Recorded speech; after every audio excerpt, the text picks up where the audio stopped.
millones. Entonces estamos generando también déficit de agua por la calidad que estamos deteriorando. Entonces, ¿cuál es el futuro de esto? Primero, el cambio climático puede ser un excelente negocio para el Perú. Uno de los negocios es el siguiente: el Perú es el cuarto país en bosques tropicales del mundo y el noveno país en bosques del planeta. Tenemos 66 millones de hectáreas de bosques. Por eso el Ministerio del Ambiente, desde el diciembre de 2008, ha tomado la decisión, que es política de Estado, de conservar nuestros bosques. ¿Por qué? Porque los bosques son sumideros de carbono. Esto es madera, y esta madera, el 45% es carbono, es CO2 capturado del aire y fijado por fotosíntesis en la biomasa. Entonces, un bosque amazónico tiene entre 300 y 500 toneladas de carbono fijado en su biomasa. Si ese bosque lo talamos y lo quemamos, ese carbono va en forma de CO2 al aire y empeora el cambio climático. Entonces, las emisiones de CO2 del Perú en la atmósfera, el 45% es por quemar bosques. Miren que si nosotros conservamos nuestros bosques, conservamos diversidad biológica, hábitat de pueblos indígenas, agua, sumidero de carbono, etcétera, y mitigamos el cambio climático y reducimos nuestras emisiones en 45%. Y encima, ese programa es de interés mundial porque están interesados en que no se emita más. Entonces Alemania nos está contribuyendo con 9 millones de euros para conservar los bosques, Japón con 40 millones de dólares, y ese programa está ya comenzando a funcionar. Entonces, no hace falta que le pida yo dinero al erario nacional para eso. Yo consigo el financiamiento. ¿Por qué? Porque es prioridad mundial conservar bosques. Porque el cambio climático, entonces tenemos ahí oportunidades. Más aún si 11 millones de hectáreas de esos bosques son propiedad de pueblos aborígenes amazónicos, que en el artículo 89 de la Constitución dice que esos bosques son imprescriptibles, nadie se lo puede quitar. Constitución. Si alguien dice que le vamos a quitar la tierra a los indígenas, hay que cambiar la Constitución. No se puede de otra forma. Entonces, esos 11 millones de hectáreas de bosques de los indígenas también pueden entrar, como todo lo demás, bosques, a un programa que se llama REDD, R-E-D-D, que se llama Deforestación Evitada, y evitar la degradación de los bosques.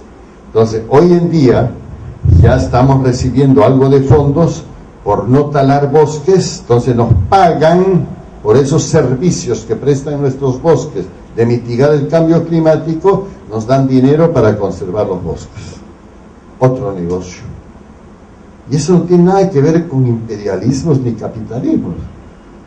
Tenemos el desafío, conservamos los bosques, pero esos bosques se pueden utilizar, lógico, lo puedo usar para ecoturismo, para manejo forestal, para muchas cosas, con tal de que yo no lo destruya totalmente y envíe ese carbono en forma de CO2 a la atmósfera, pero lo puedo aprovechar.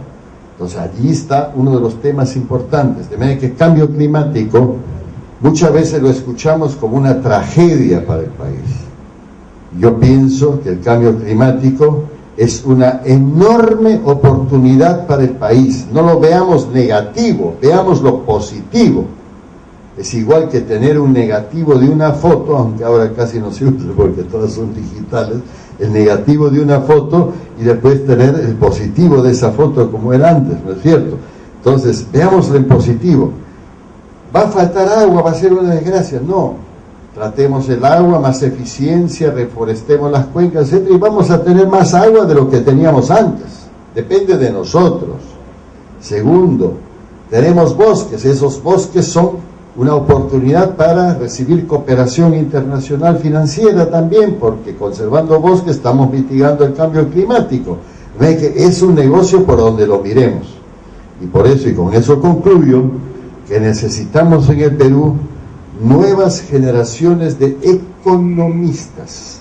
Este tema es demasiado importante para que esté en manos de los ambientalistas y los ecologistas, y por si acaso yo soy doctor en ecología y me incluyo. Lo necesitamos también en manos de los economistas. Necesitamos nuevos economistas jóvenes que calculen el valor de estos recursos, las oportunidades de negocios, cómo podemos reforestar, invertir y lograr éxitos y todo lo demás. Entonces tenemos algunas cosas importantes que yo he estado viendo. Madre de Dios, tenemos 1 millón de bosques en Madre de Dios que se llaman castañales porque hay árboles de castaña que producen esa nuez amazónica castaña que se exporta, que es una delicia. 1 millón de hectáreas que se han entregado a 720 o 40 familias que tradicionalmente colectan esa nuez cuando cae de los árboles. Acabo de estar en el río Malinosque al principio de esta semana y me traje un cocazo así que encontré al pie de un árbol de castaña. Claro que si te cae en la cabeza estás muerto, ni un casco te salva, porque pesa 1,5 kilos y cae como de 60 metros de altura. Entonces, esos castañales, con esas familias que recolectan las castañas, ¿cuánto produce al año por hectárea?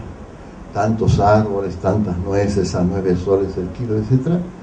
Producen 30 veces más que si talamos ese bosque y lo quemamos para sembrar pastos y criar vacas. Entonces, económicamente, ¿qué le conviene más al país? Conservar esos castañales, cosechar la castaña, y eso que se puede hacer otras cosas también en ese bosque, como el turismo, o tumbarlo y quemarlo para criar vacas, que voy a perder 30 veces el valor de ese bosque en pie.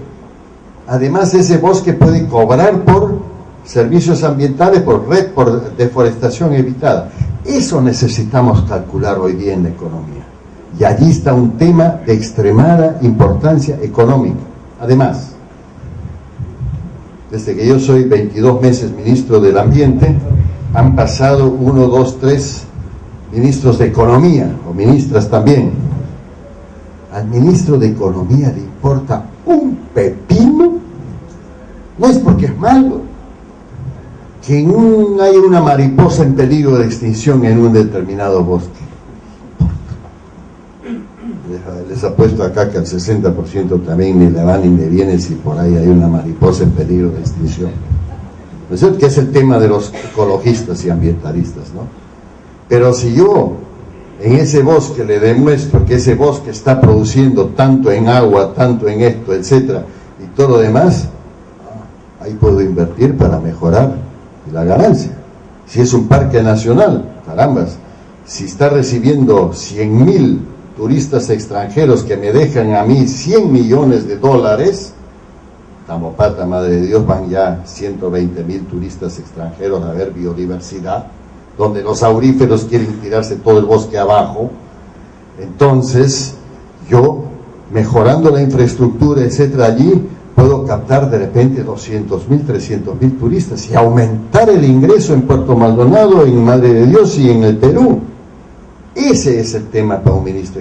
Que no le planteemos que hay un pajarito en peligro de extinción, pongo tanto, saco tanto, genero empleo y eso supera pobreza, eso sí lo va a atender. Hasta, aunque sea abogado, lo entiende.